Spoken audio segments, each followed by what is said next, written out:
ఫర్గెట్నెస్, మర్చిపోవడం. ఈ కాన్సెప్ట్ వల్లే మనమంతా చాలా ఆనందంగా బతుకుతున్నాం.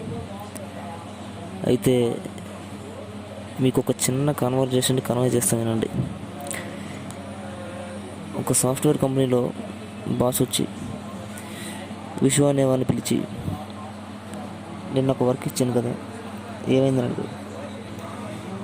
సారీ సార్, మర్చిపోయాను అని చెప్పాడు. బ్లడీ ఫూల్, మర్చిపోయావా? ఆ పని ఇవాళ ఎంత ముఖ్యమైనదో తెలుసా? నాకు వెంటనే కావాలి, ఇప్పుడే కావాలని చాలా కోపంతో బలం కొడుతూ విషుకు చెప్పాడు. ఓకే సార్ అని ఆ నిమిషానికి బాధపడుతూ డోర్ తీసి 2 అడుగులు ముందుకేసి చాలా ఆనందంగా వెళ్ళిపోతున్నాడు విషు.